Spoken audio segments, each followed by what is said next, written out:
Muy buenas tardes con todos los presentes. Por favor, completar el link, el enlace que se encuentra en el chat de Zoom, hacer las preguntas correspondientes al ponente mediante el chat.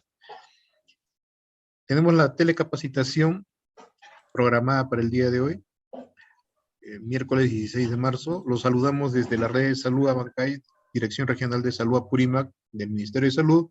Los invitamos a participar de la telecapacitación programada para el día de hoy, miércoles 16 de marzo, a horas 18:30.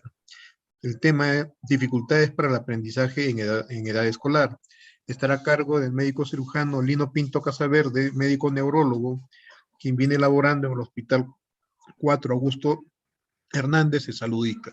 Magíster en Psicología Educativa y Neurodesarrollo, con doctorado en Salud Pública. Invitado por la Red de Salud de Abancay, Dirección Regional de Salud Apurímac del Ministerio de Salud. Muy buenas tardes, doctor Lino. Bueno, buenas tardes, estimado Eric. Buenas tardes a todos los participantes de la reunión. En realidad para mí es muy grato poder compartir, estar en contacto con ustedes, especialmente con los amigos de la red Abancay, para poder hablar de este tema que está, bueno, ahorita con el tema de la reactivación de las actividades. Prácticamente lo último que se está reactivando de manera presencial es la parte de las clases escolares y universitarias.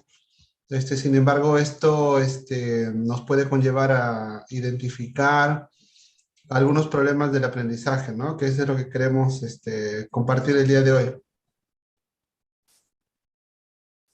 Adelante, doctor. ¿Tiene el configuraje? ¿Tiene el configuraje para poder compartir pantalla?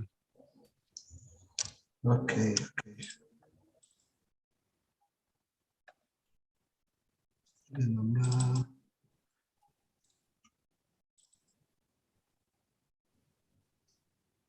A ver, permíteme poner la presentación.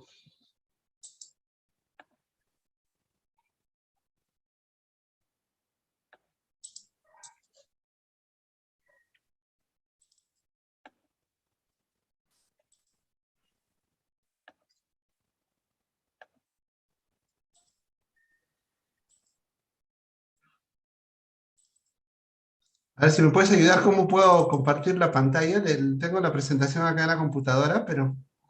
En la pantalla del Zoom, dice compartir pantalla. A ver... Ocultar vista propia...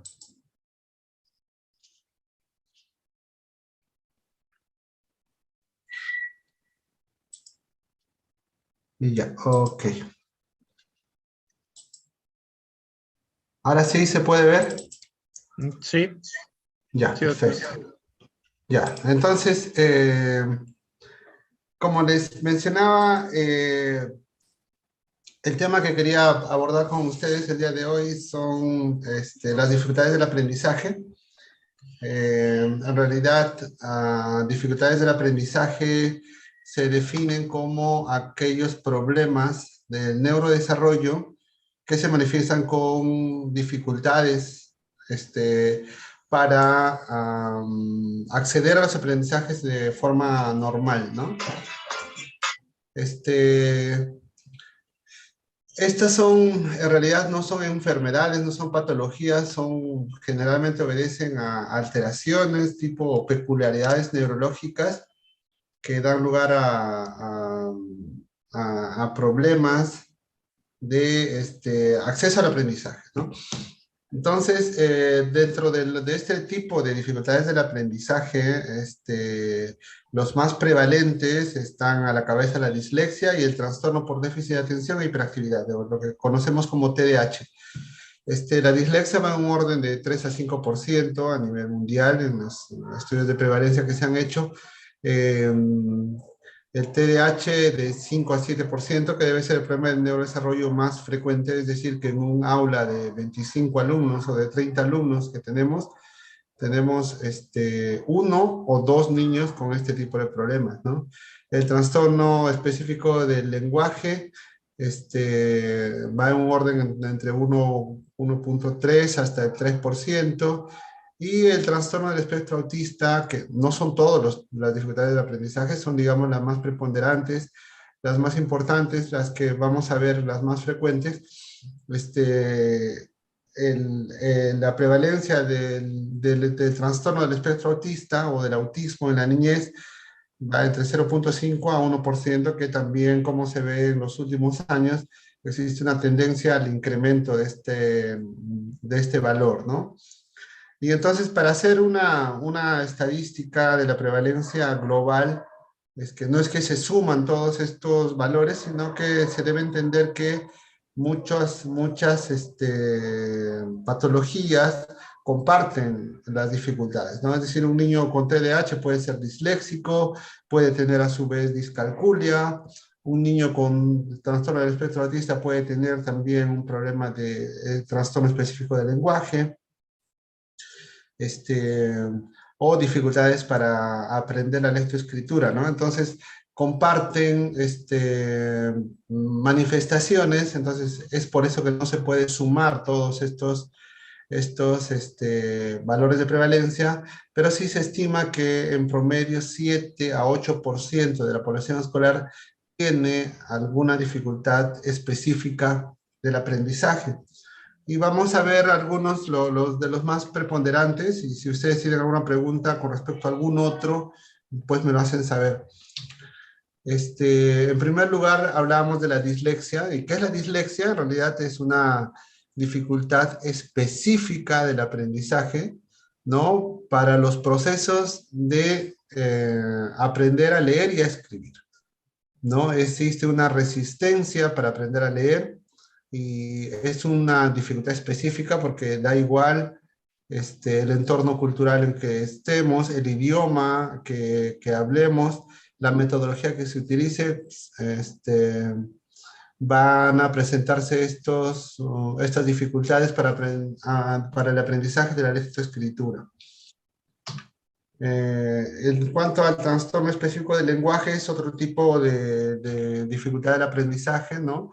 Que también es específica, que se manifiesta con alteraciones en la expresión oral, ¿no? En el cual vemos que los niños hacen el uso de las muletillas o utilizan palabras inespecíficas. Dice mucho la palabra la palabra esto, la palabra aquello, la palabra eso. Además tienen dificultades para conjugar los tiempos verbales, confunden el pasado con el presente o el pasado con el futuro, lo cual se va a manifestar con dificultades para la comprensión lectora, ¿no? También se manifiesta como problemas para planificar y organizar el lenguaje, y en la comprensión lectora diferenciar muchas veces el papel principal del secundario, que es donde se les dificulta y se expresa en alteraciones de la comprensión lectora, ¿no? El otro problema que para nosotros los que vemos problemas de neurodesarrollo es el paradigma, o es la patología que nos deja con más enseñanzas y con mayores aplicaciones de lo que tenemos que hacer, en lo que corresponde la unión de lo que dice la neurociencia y lo que hace el sistema educativo, es el trastorno por déficit de atención e hiperactividad de los niños hiperactivos, o los niños que se distraen mucho. Este trastorno en realidad engloba todo un grupo de alteraciones que se pueden manifestar como, o tienen subtipos, ¿no?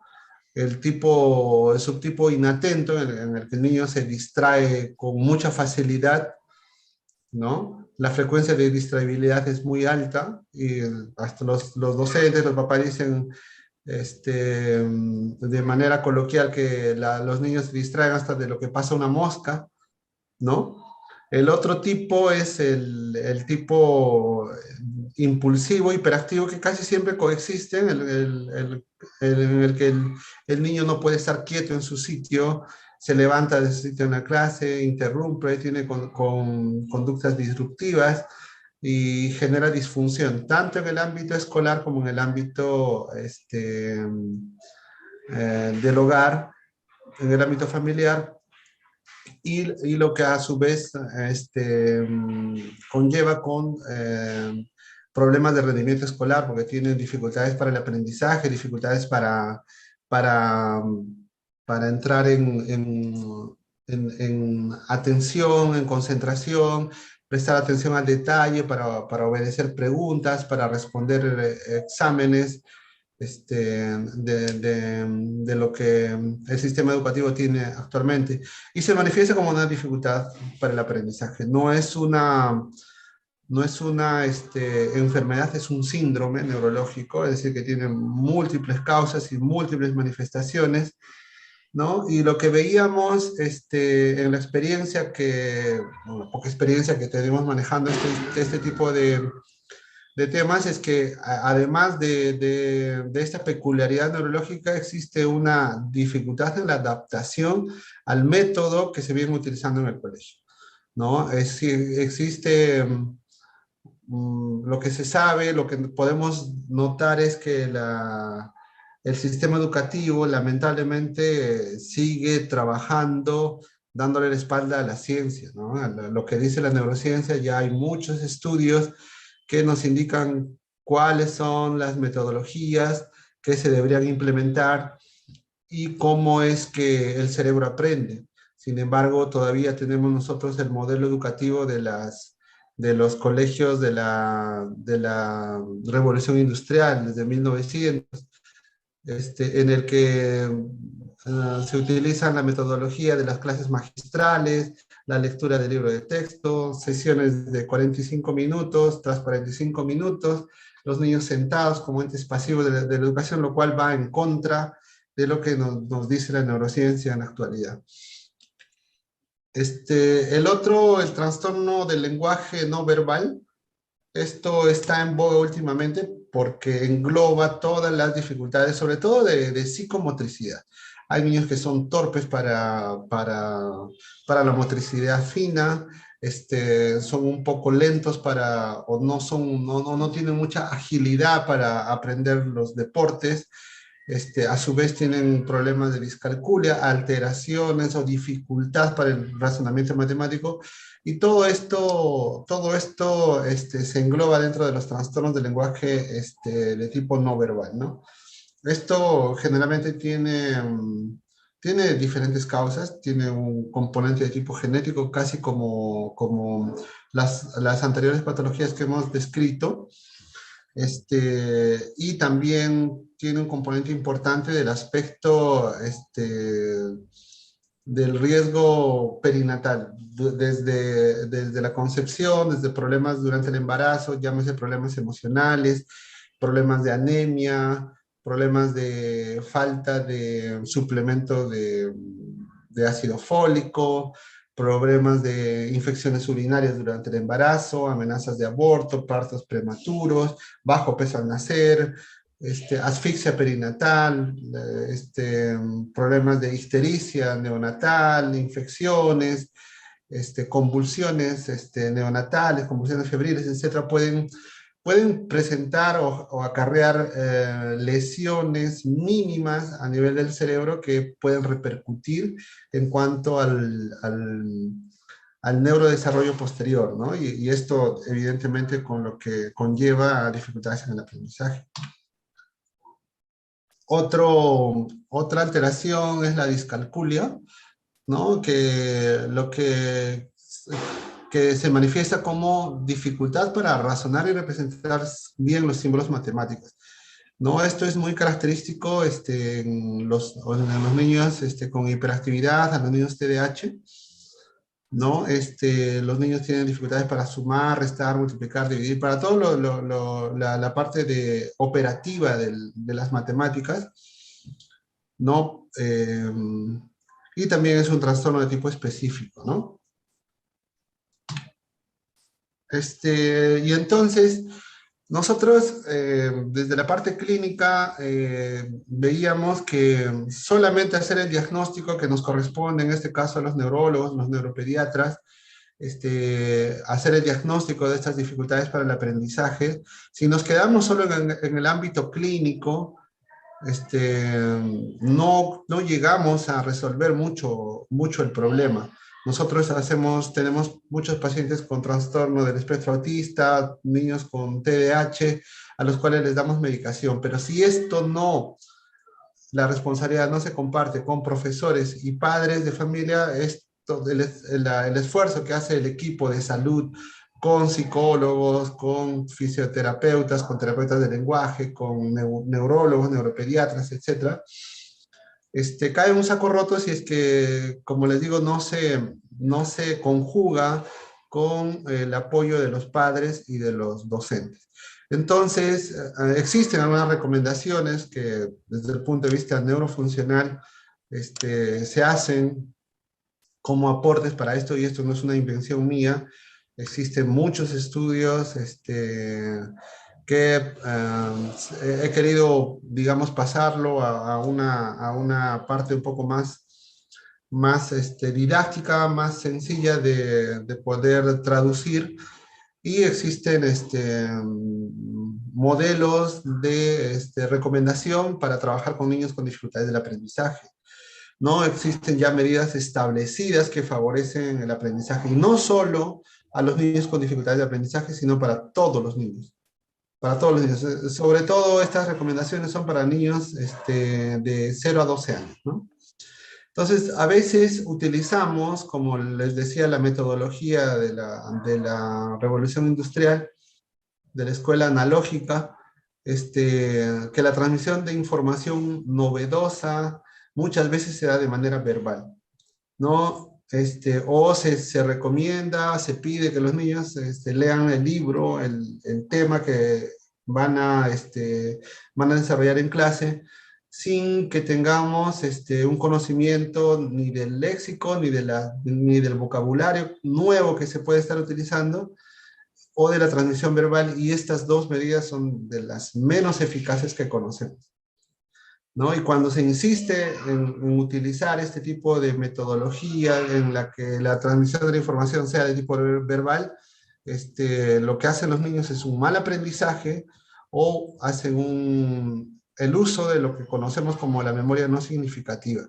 ¿Cómo demostramos esto, o cómo nos damos cuenta de esto? Es que los niños nos dicen a veces a los papás, o más a la mamá: mamá, ya terminé de estudiar, y uno le hace las preguntas, y el niño le dice: no, no me preguntes así, pregúntamelo en orden, porque si le hacen las preguntas en desorden, como que no son capaces de responder, ¿no? O también el uso de memoria no significativa también se manifiesta cuando yo le hago al niño una pregunta de tipo inferencial, de tipo deductiva.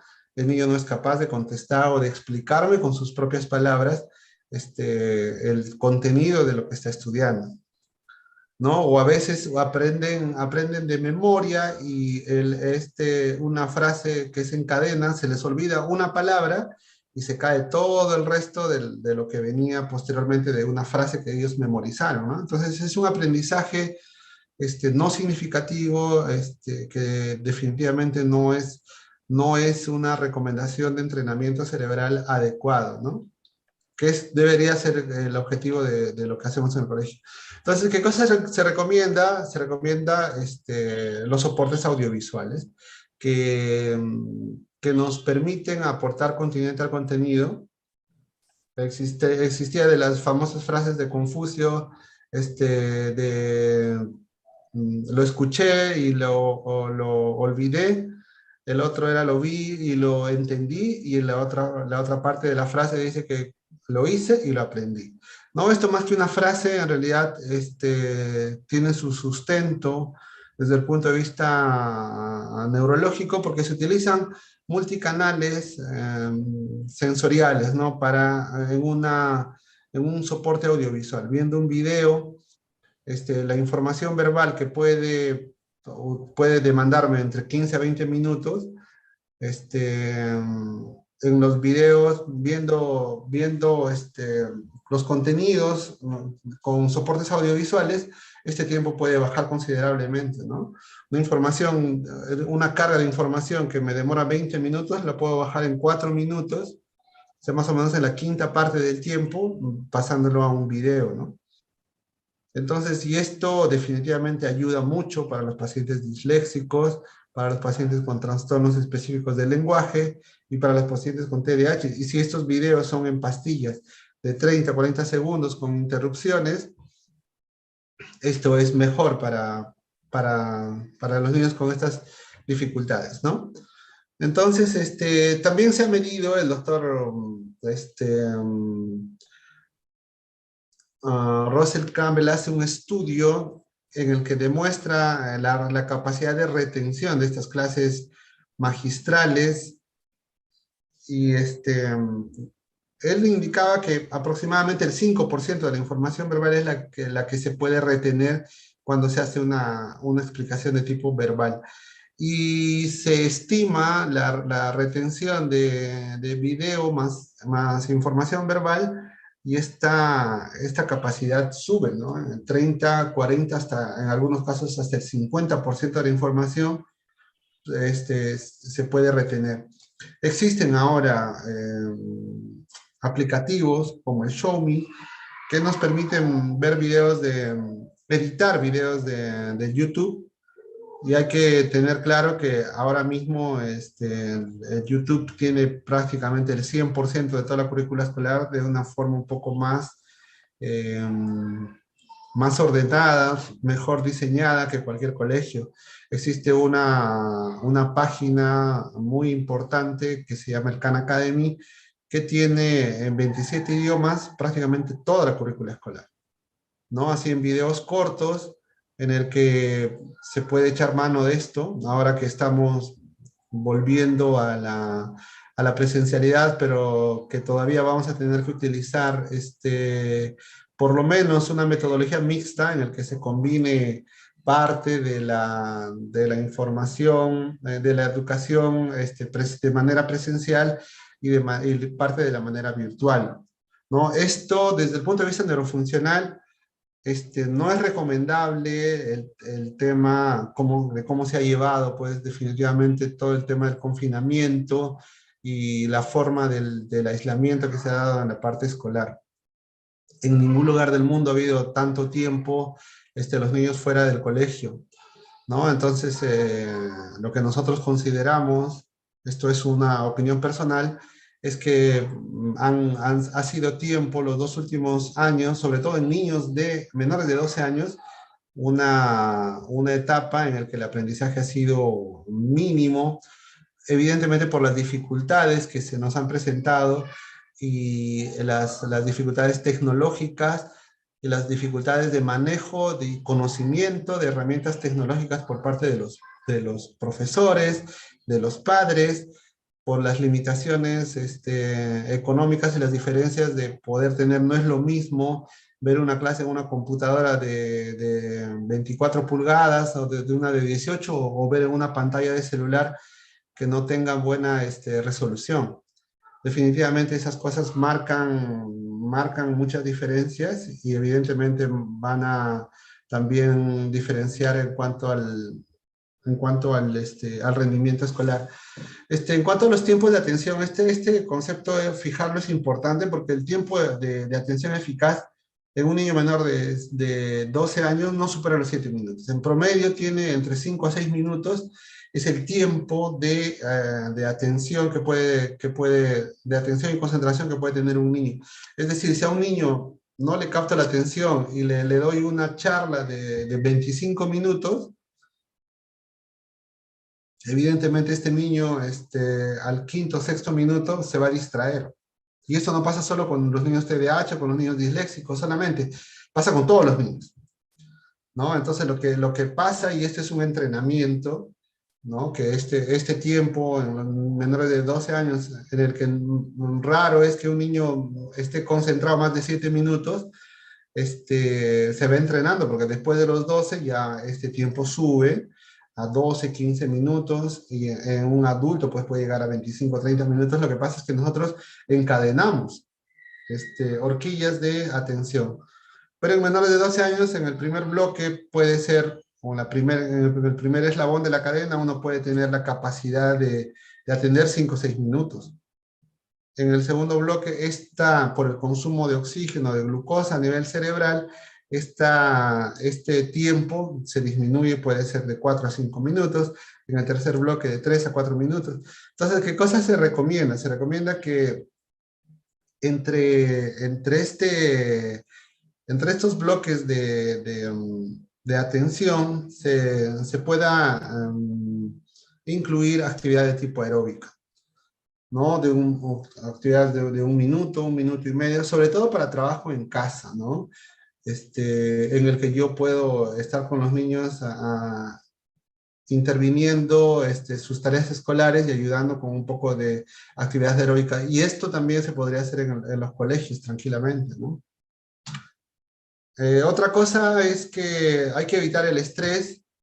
En los niños con dificultades de aprendizaje, los papás muchas veces pierden la paciencia, entonces empiezan los gritos, las amenazas, las broncas, y esto genera condiciones negativas.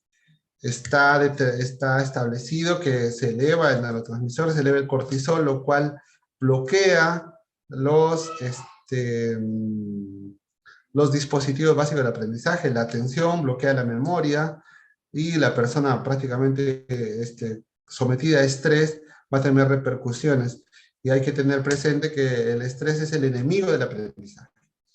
Ya se ha demostrado que niveles altos de estrés en niños menores de 3 años repercute el resto de su vida en la capacidad del aprendizaje, sobre todo de lectoescritura y de matemáticas, ¿no? Otra cosa que es importante como recomendación ante estos niños con dificultades del aprendizaje y para todos los niños en general, de la seguridad afectiva que tenemos que darles, tanto los profesores como los papás, y evidentemente en el ámbito clínico, quienes estamos coadyuvando con el manejo de este tipo de dificultades. La seguridad afectiva es importante. Hay que explicar al niño desde la edad que sea posible que el esfuerzo del aprendizaje cuesta trabajo.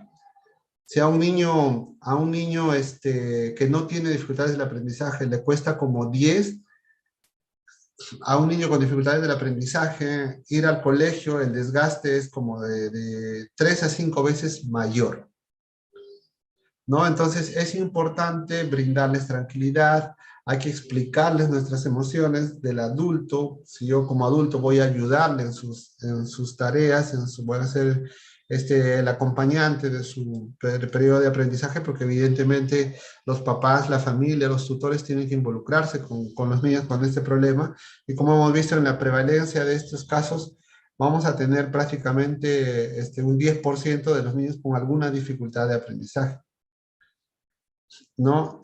Y otra cosa que es importante, que los niños comuniquen sus emociones explícitamente, es decir, brindarles la capacidad de tener léxico emocional, decirles, papá, esto no me ayuda, me pones nervioso, me estresa, y que los niños sean capaces de comunicar sus emociones. Eso es importante, ¿no? Algunas otras estrategias, el tiempo de trabajo en casa no puede estar determinado por la carga de las tareas que se dejan. Es decir, si me dejan 10 ejercicios de matemáticas, una lectura en inglés, aprender 10 verbos del lenguaje, yo no puedo a mi niño con dificultades de aprendizaje obligarle a que haga todas las tareas, ¿no? Es decir, los 10 ejercicios de matemática, no puedo pasarme toda la tarde sentado para que haga los 10 ejercicios de matemática. La mecánica operativa no es lo que necesito que haga con 10 ejercicios. Pueden ser con 2 o 3 ejercicios, y está demostrado que no es lo mismo hacer 100 ejercicios en un día que hacer 5 ejercicios en 20 días, ¿no? Entonces, lo que es mejor para practicar la mecánica operativa, lo que consolide el aprendizaje, es el trabajo de manera horizontal, ¿no? Entonces el tiempo de trabajo debe estar asumido por la carga que el niño puede asumir. Es decir, si mi niño es capaz de trabajar 20 minutos la tarea de matemáticas, yo le ayudaré a que esos 20 minutos sean lo más óptimos posibles. Pero no me puedo pasar 2 horas haciendo un trabajo de matemáticas, ¿no? Y esta es una recomendación que también los deberes en casa es una cuestión discutible, no recomendable que los niños puedan hacer, porque marca mucha diferencia. No es lo mismo tener un papá que sea un ingeniero que me pueda enseñar matemáticas a tener un papá que solamente ha ido a la primaria y no es capaz de ayudarme con los ejercicios de matemáticas, por dar un ejemplo,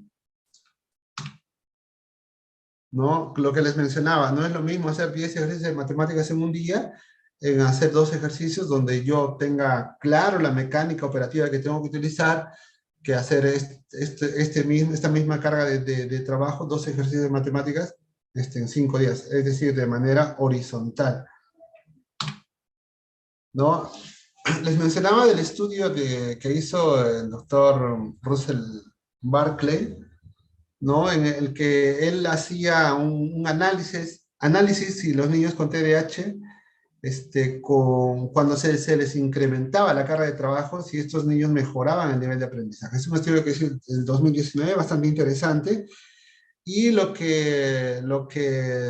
conclusión a la que llegaron es que el número de repeticiones que hace el niño no determina en absoluto su aprendizaje.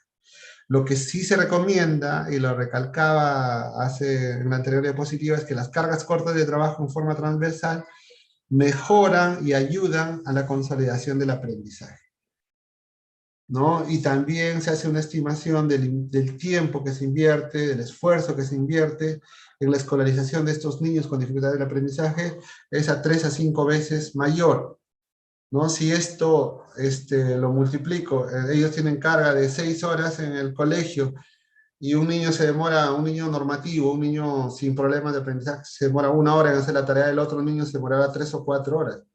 Entonces, ¿qué espacio le doy al niño para que tenga tiempo de ocio, que haga actividades, actividad física, etcétera, ¿no? Entonces, lo tengo siempre en desventaja cuando lo someto a mayor carga de trabajo al niño, porque ya de por sí tiene mayores dificultades y mayor necesidad de tiempo para las necesidades de la escuela, ¿no? Entonces, otra recomendación a nivel de la memoria, los niños van a tener que enfrentarse a evaluaciones, ¿no? La metodología difícilmente va a cambiar de un momento a otro. Nosotros quisiéramos que sí cambie la forma de evaluación, porque el tipo de evaluación que hacemos actualmente, se trata de unas evaluaciones de tipo vomitiva, de tipo bulímica, ¿no? Los niños aprenden como locos un determinado tema, van al examen, vomitan todo lo que han aprendido, y al tercer día yo les pregunto, les tomo el mismo examen, y ya se olvidaron, la mitad ya se olvidó de casi todo, y si el mismo examen yo les repito en 7 días, van a ver que casi todos se jalan. Entonces, lo que vemos, el tipo de evaluación a los que se enfrentan nuestros niños, no está recomendado por lo que dice la neurociencia, ¿no? Sin embargo, como les digo, esa metodología difícilmente va a cambiar. Entonces, los niños necesitan aprender, tener información, tener datos, y los niños con hiperactividad necesitan movimiento, evitar distractores, es decir, no puedo poner su ambiente de trabajo junto a los juguetes, por ejemplo. No puedo poner donde va a trabajar junto a una ventana donde pase gente, pasen carros, porque evidentemente se va a distraer, ¿no? Entonces, y es contraproducente pretender que estos niños hiperactivos, por ejemplo, estén sentados sin poder moverse, sin poder estar quietos. Entonces, hay que tratar de, en el movimiento, es tratar de que incorporen mecanismos de aprendizaje, memorización de datos. Estos niños cuando tienen un tema que les gusta, y ahora los videos les gustan, pueden mejorar de manera considerable con videos su capacidad de aprender. ¿No? De hecho, hay un modelo que se llama el modelo de aulas invertidas en los que los videos se ven en casa y las tareas se hacen en el colegio. Ese tipo de metodología está dando muchos muy buenos resultados en Australia, en Alemania, y, y bueno, está ayudando mucho a los niños con problemas de aprendizaje y a todos los niños en general. No, a los niños con dislexia, estos niños sí necesitan intervención terapéutica del logopeda o del terapeuta de lenguaje, ¿no? Requieren reeducación y cuanto más pronto es mejor, ¿no? Digámoslo, apenas yo puedo identificar este problema de dislexia, cuando tiene que aprender a leer y a escribir un niño entre los 6 a 7 años, y es en la etapa en la que yo puedo hacer este diagnóstico, ¿no? En el que cuanto más pronto intervenga, el pronóstico es mejor, ¿no?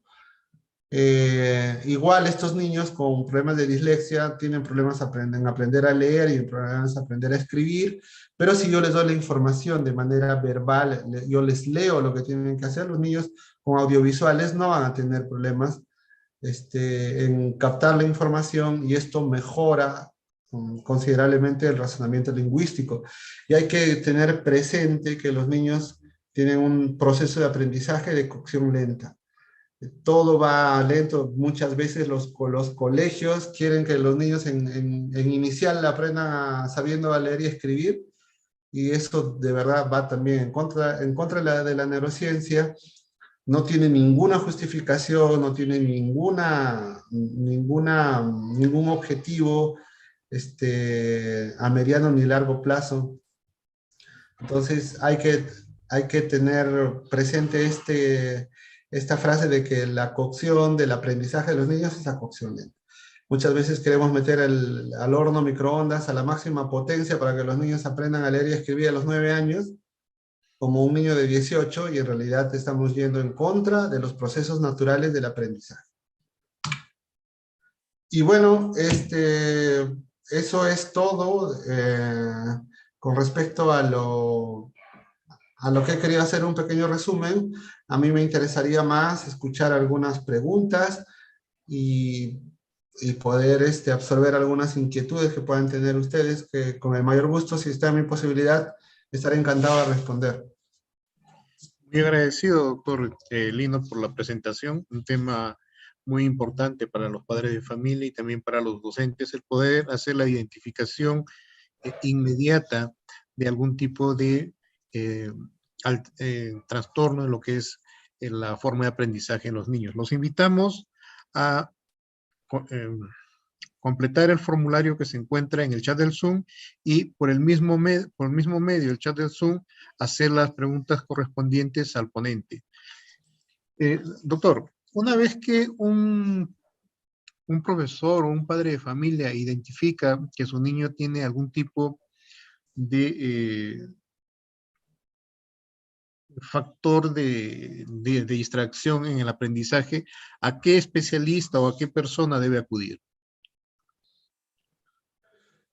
Bueno, en realidad depende en qué escenario me encuentre, ¿no? Porque si, por ejemplo, estoy en Chuquibambilla, donde no tengo acceso a un especialista, un neurólogo, un neuropediatra, lo que tenemos que primero recurrir son a los psicólogos. Los psicólogos nos pueden ayudar a identificar este tipo de dificultades. Es bastante frecuente, justo les comento que yo cuando hacía la maestría de psicología educativa tuve la oportunidad de hacer un trabajo en el Colegio La Salle, en Abancay, en el año 2016 y 2017. en el que hicimos un estudio de prevalencia de TDAH, de trastorno por déficit de atención y hiperactividad, y nuestra prevalencia fue un poco mayor. Estamos hablando del 5 al 7% de prevalencia a nivel internacional, y nosotros obtuvimos un 10% de los niños, es decir, de cada aula de 30 niños que tiene el Colegio La Salle, en promedio 3 tenían este tipo de dificultad. Entonces es una patología relativamente frecuente, y sería interesante ampliar este tipo de estudios en otros ámbitos de la propia región. Y es importante que con esta consideración, que los docentes y los papás podamos saber identificar. Entonces todos pueden decir, todos los niños son hiperactivos, sí, pero ¿cuándo es necesario hacer una evaluación adicional? Cuando esta hiperactividad lleva a problemas de disfunción. Me refiero a problemas de conducta en la casa, a problemas de conducta en el colegio, a problemas de bajo rendimiento escolar, a problemas de poco apego al tema de las actividades escolares, ¿no? Entonces, un niño puede ser hiperactivo, pero es responsable, cumple sus tareas, su rendimiento escolar está adecuado, entonces en ese caso no genera disfunción. Pero ¿cuándo es importante acudir? En este caso, yo recomendaría ahora, felizmente, por lo menos en todos los colegios, o en casi todos los colegios, tenemos psicólogos, los cuales nos deberían ayudar con este tema. Y otra cosa que es importante y una responsabilidad, creo, como salud, es ampliar el conocimiento de este tipo de dificultades en los docentes. Sabemos que en la currícula, si yo estudio para ser docente, es muy tangencial, muy superficial el estudio de este tipo de dificultades. Eso se puede cambiar, pero con una visión a mediano y largo plazo, pero sin embargo en el día a día, lo que sí se tiene que hacer es que exista una retroalimentación, un trabajo compartido entre el sector salud y el sector educación, intervenir el sector salud en lo que es la escuela de padres, identificar ese tipo de problemas, así como problemas relacionados a los cambios que se prestan en la adolescencia, problemas de sexualidad, problemas de uso y abuso de alcohol, de drogas, etc. De la misma forma, con trastornos del aprendizaje, el sector salud, liderado por los psicólogos, que son nuestro nexo con la parte educativa, tendríamos que ver. Ahora, si el psicólogo identifica algún problema de disfunción, sí sería recomendable que vayan al neurólogo en este caso. Nosotros, entendiendo que es una peculiaridad neurológica, tenemos que hacer algunos exámenes de screening, y además algunos exámenes auxiliares, tipo una evaluación neuropsicológica, principalmente 1. 2, tenemos que descartar problemas de alteraciones del sueño, problemas de epilepsia de régimen nocturno, que muchas veces se puede manifestar con los mismos síntomas. Entonces tenemos que hacer una evaluación, y posterior a eso tenemos que, si se hace el diagnóstico, por ejemplo, de un TDAH, explicar la intervención que tienen que hacer los papás y los docentes, ¿no? ¿Y qué acción debería tomar un docente que identifique un caso de estos niños que tienen distractores para poder realizar el aprendizaje? ¿El llamarles la atención o...? Hay varias recomendaciones. En realidad ahora hablamos de los colegios inclusivos, ¿no? Todos los colegios estatales, por lo menos, tienen que ser inclusivos. Y esto no va de la mano con temas de capacitación, debería ir de la mano con temas de capacitación con los docentes, porque muchas veces los docentes dicen, no, mi aula, si es inclusivo, tengo un niño con autismo, por ejemplo, ¿no? ¿Y qué tengo que hacer? Y evidentemente ahí existe una brecha, un vacío en el que los docentes muchas veces tienen que recurrir a la intuición y decir qué es lo que tengo que hacer.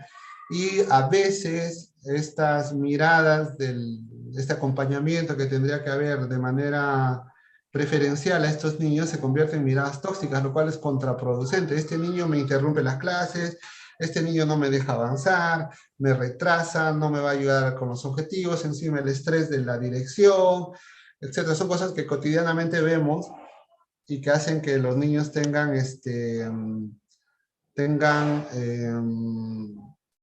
tipo de dificultad adicional por la falta de conocimiento de cómo manejar con los niños por parte de los profesores. Entonces, los profesores, ¿qué deberían hacer? Primero, informarse.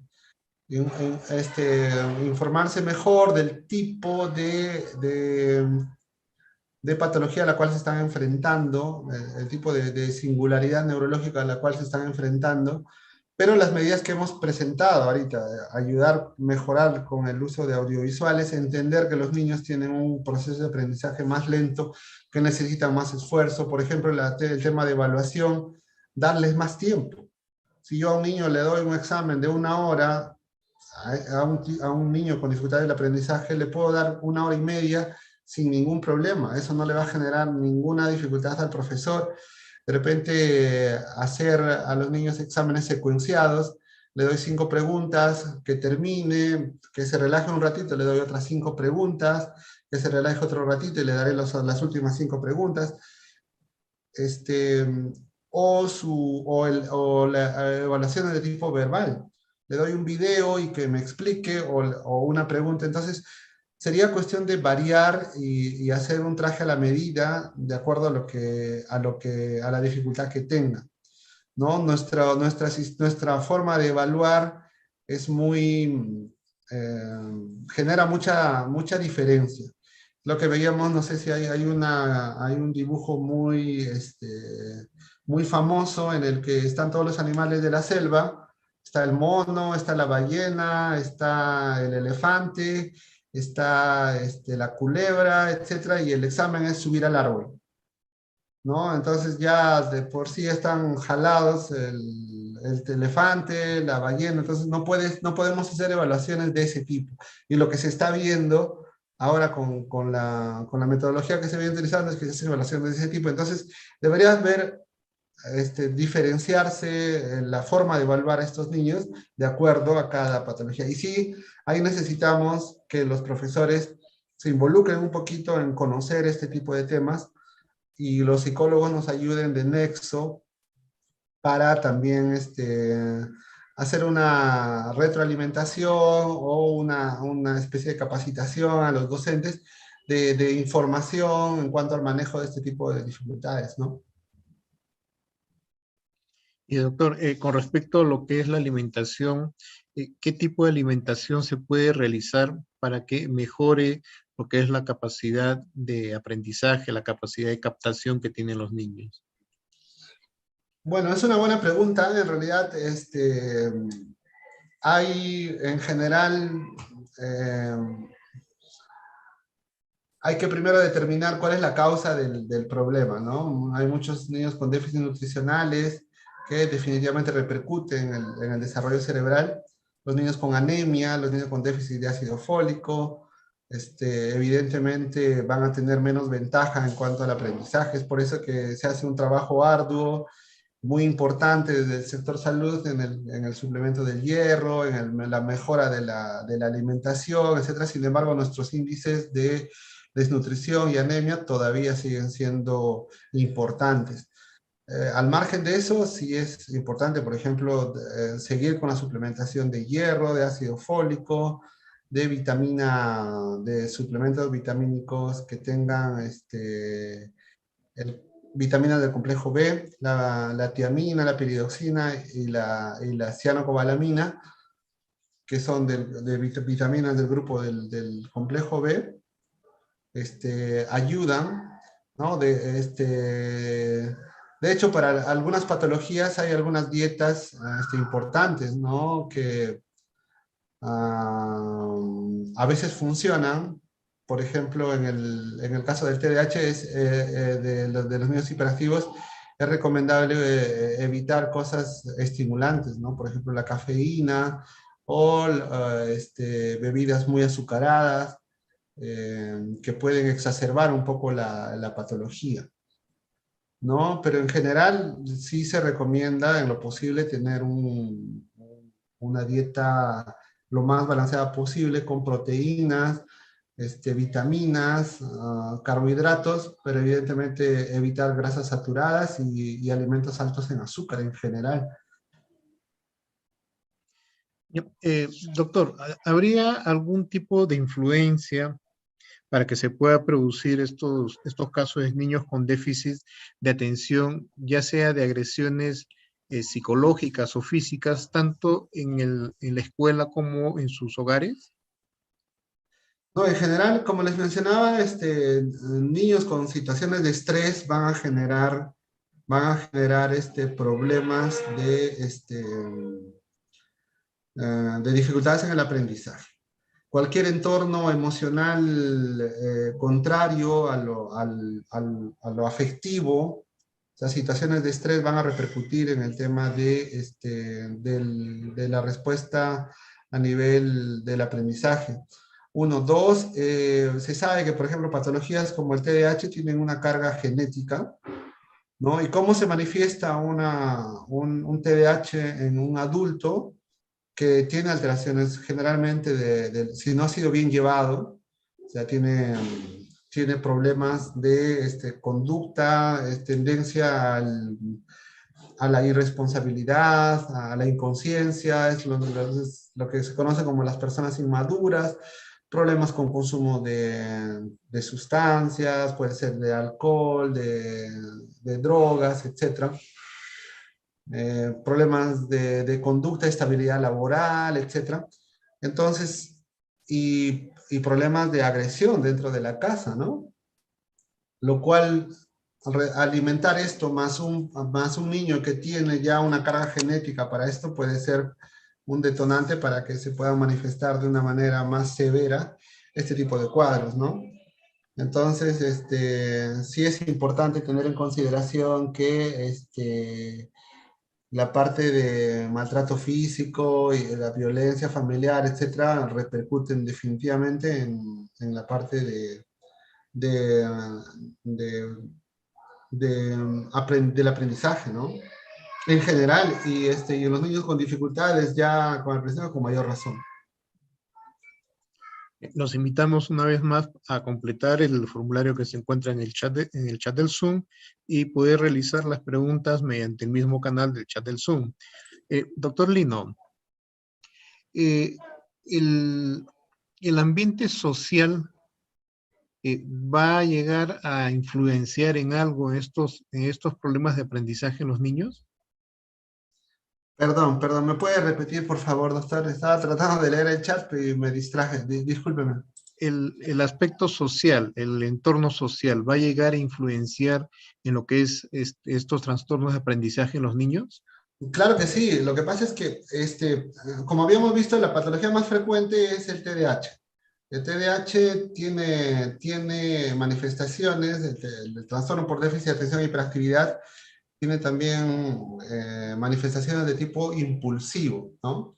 Entonces, eso sí tiene repercusiones a nivel social porque los niños casi siempre tienen conductas disruptivas. Es un niño que nunca está quieto, ¿qué cosa pasa? No lo excluyen del grupo de amigos, no le invitan a los cumpleaños porque me hace desastre en la casa, porque se porta mal, no le puedo contar un secreto a mi amigo que tiene TDAH porque ese secreto lo divulga, porque tiene problemas de capacidad de controlar sus impulsos, ¿no? Entonces, definitivamente esto genera una disfunción también en el ámbito social, ¿no? Lo cual se hace un círculo vicioso, porque el niño tiene más tendencia a la exclusión, dificultades del aprendizaje, en el colegio tienen mirada tóxica del profesor o del entorno, en la casa los castigos, etcétera, y ese niño va a terminar mal. Entonces, y no solo eso, ¿no? Por ejemplo, el tema de los niños con trastorno del espectro autista, que ahorita, según la parte la parte de la inclusión a nivel escolar, tienen que estar en colegios normativos o en colegios inclusivos, los niños con trastorno del espectro autista. Ellos tienen una dificultad peculiar en la parte de socialización. Los niños con trastorno del espectro autista tienen disfunción en la parte de aprendizaje del lenguaje, y en la parte aparte de la parte sensorial, tienen disfunción en la parte social, no interactúan socialmente con su entorno, ¿no? Esto con diferentes grados de severidad, ¿no? Hay niños con autismo leve, con autismo moderado, autismo severo, pero yo creo que en estos dos, en estos dos patologías en particular, en el TDAH y en el trastorno del espectro autista, el aspecto social sí repercute y sí se manifiesta, ¿no? Con dificultad. Nos preguntan, doctor, si el gluten de alguna manera influye en lo que es el aprendizaje en los niños. Bueno, en realidad, no en todos, no se puede generalizar. En algunos tipos de, por ejemplo, de alteraciones como el trastorno del espectro autista, sí se puede recomendar una dieta cero gluten, o cuando tengan problemas gastrointestinales relacionados con el consumo de esto, ¿no? Existe toda una teoría del trastorno del espectro autista principalmente, en el que tiene relación con la absorción intestinal, con la dieta, etcétera, ¿no? Sin embargo, esto no está plenamente demostrado. De 10 niños autistas, a uno le puede ir bien con el tema de la dieta baja en gluten, baja en caseína, esas recomendaciones. Entonces no es algo concluyente. No es algo concluyente. Cuando nosotros tenemos un niño con dieta baja en gluten, lo que pasa es que también es una dieta difícil de seguir. Y no solo difícil, sino es cara. O sea, en el tiempo no hay mucha posibilidad, salvo que los papás puedan. ¿Y qué hacemos nosotros, por ejemplo, cuando viene un niño con trastorno del espectro autista? Nos dicen, doctor, he escuchado esta dieta, ¿puedo hacer? Les explicamos. Usted puede hacerlo, si tiene la posibilidad, intente. Si le ayuda a su niño, en buena hora. Si usted tiene la posibilidad, porque hay que darle, hay suplementos de omega 3, omega 6, etcétera, también para este tipo de niños, en el que si les ayuda, en buena hora. Y si los papás lo pueden pagar, en buena hora. Pero considerando esa estadística, que de 10 niños a uno le ayuda, nosotros, o sea, eso no lo encontramos como en una recomendación clínica, en una guía clínica seria que te diga que a todos los niños con autismo les tenemos que dar esto. No. ¿No? Entonces, no es una recomendación generalizada el tema de la dieta baja en gluten. ¿Y influencia o no influencia, doctor, los casos de familias disfuncionales en el aprendizaje de los niños? Claro que sí, justamente por los niveles de estrés que se pueden presentar. Entonces, ¿qué cosa recomendamos nosotros a los papás? Si como papás, como pareja no funcionan las cosas, es recomendarle una separación con la responsabilidad de saber que lo más importante que tenemos en nuestra vida son nuestros niños, y entonces evitar conflictos en frente de ellos, ¿no? Por más que yo tenga una aversión emocional a mi pareja, esto yo no lo puedo demostrar delante de los niños. ¿Por qué? Porque como hemos visto, se elevan neurotransmisores que bloquean los canales naturales del aprendizaje. El cortisol inunda nuestro cerebro cuando estoy estresado, y comúnmente se manifiesta como lo que conocemos, me bloqueo, mi cerebro se bloquea, no puede retener información, no puede evocar información ya retenida. Entonces no se produce un entrenamiento adecuado a mi cerebro, y evidentemente esto va a repercutir en una dificultad del aprendizaje. O sea, la parte emocional que les mencionaba es importante. Es recontra importante la parte de soporte emocional. Es necesaria, recomendable, imprescindible para los niños. en estos casos, entonces, doctor, donde hay familias disfuncionales y no hay un acercamiento entre ellos, lo mejor sería el que algún familiar se pueda hacer cargo de este niño. Sí, mire, en realidad ahora estamos en un tiempo en el que se ha deshumanizado un poco, un poco todo el tema educativo, ¿no? ¿Qué hacen los papás en ciudades grandes, como Lima, por ejemplo?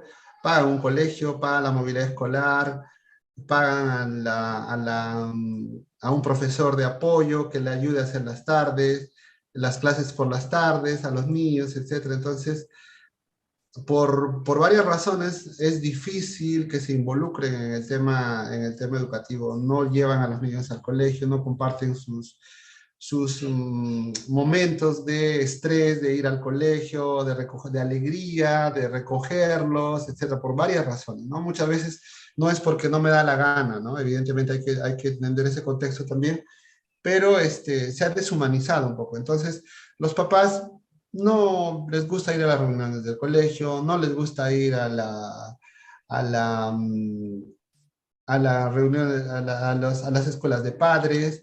Entonces, parece que nos conformaríamos con pagar la mensualidad y pagar, no sé, la movilidad escolar, lo que me cuesta las loncheras, etcétera, y con eso hago todo. Y en realidad esto va mucho más allá. Si yo tengo un niño normativo, le va a ayudar un montón la parte de soporte emocional que yo le dé como padre. Y si tengo un niño con problemas del aprendizaje, con mayor razón. Mayor razón el detalle de poder ser su soporte y estar más de cerca con los papás, definitivamente va a ayudar más. Doctor, nos está manifestando muy bien de que el soporte emocional es muy importante para cualquier niño en este proceso de aprendizaje. Vale decir que tendríamos que remontarnos a antaño en el tiempo y hacer lo que nuestros abuelos o nuestros padres hacían, el preguntarnos cómo nos ha ido, qué dificultades tienes, cuáles son tus tareas, cómo te puedo ayudar. Exactamente, exactamente.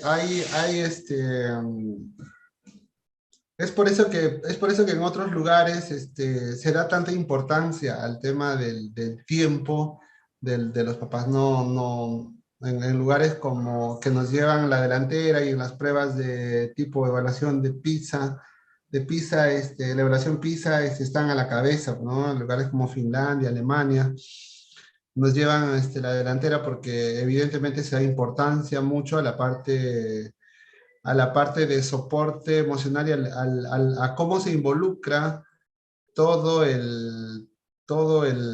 digamos, el claustro educativo, cómo se involucran los papás y cómo se involucran los docentes y cómo se involucra el personal de salud. O sea, tiene que haber un trabajo multidisciplinario para poder mejorar este tipo de aspectos, ¿no? Y de hecho que muchas veces lo que se está dejando de lado es eso, ¿no? Que no se, como les decía, por el tipo de vida actual que llevamos, se está dejando mucho de lado eso, ¿no? De compartir tiempo, compartir cosas con nuestros hijos, ¿no? Claro, doctor. Doctor, hay una pregunta en la cual nos manifiestan si los estados de prepubertad y pubertad, con los cambios hormonales y psicológicos que conllevan, pueden llegar a influenciar en el proceso de aprendizaje. Sí, lo que quiero dejar claro es que cuando se presenta la etapa de la pubertad y la adolescencia, no solamente hay cambios hormonales. Lo que pasa es que hay un cambio, a ver, en el desarrollo cerebral, en los 6 primeros años se desarrolla el 95% del cerebro. Y el 5% restante se desarrolla a nivel de, en el periodo de la adolescencia, entre los 12 y 19 años en promedio, ¿no? Entonces existe un cambio, sobre todo a nivel de la corteza prefrontal, que tiene que ver, que es el director de orquesta del cerebro para el tema del aprendizaje. Entonces, evidentemente hay repercusiones, hay cambios, no solo físicos, sino a nivel cerebral, de este desarrollo. Este 5% que falta desarrollar en el cerebro se desarrolla durante la adolescencia, y esto tiene que ver con procesos de autorregulación, con procesos de autocontrol, con procesos de mejora de la función ejecutiva para la concentración, ¿no? Entonces el entrenamiento evidentemente eh, sí repercute la parte no hormonal en la adolescencia, repercute la parte de desarrollo cerebral en temas del aprendizaje. No, es un tema bien, bien interesante, el tema, todos los cambios que se presentan durante la adolescencia. Da para hablar de una charla mucho más larga que esta, porque es bien interesante. Todos los cambios a nivel cerebral que se dan, yo a resumidas cuentas le digo que sí, tiene que ver, y muchas veces si no está bien llevado, esto puede, o sea, un niño, puede ser un niño con dislexia, un niño con problemas de trastorno por déficit de atención, que está yendo bien hasta la adolescencia, puede tener, por estas repercusiones, entra a la adolescencia, puede tener repercusiones aún mayores, ¿no? Entonces, la idea es que podamos tener conocimiento de los cambios que pueden haber a nivel cerebral durante la adolescencia, para poder conducir a estos niños de tal manera que lleguen a buen puerto terminado el periodo de la adolescencia. Doctor, ¿qué tanto puede influenciar en este proceso de aprendizaje las acciones de bullying que se presentan en los colegios? ¿Y qué acción debería tomar el docente si es que identifica algo así? Ya, claro, no, el bullying genera estrés. Y el estrés genera alteraciones en este caso específico, de problemas de ansiedad, problemas de depresión, problemas de bajo rendimiento escolar, problemas en cuanto a la socialización, en cuanto a la autoestima del niño que sufre este tipo de... Tengo entendido que hay una política agresiva, lo cual es bueno, y hay que reforzar eso, de una política agresiva de no al bullying, ¿no? Evidentemente, eso se tiene que trabajar, y identificar a los niños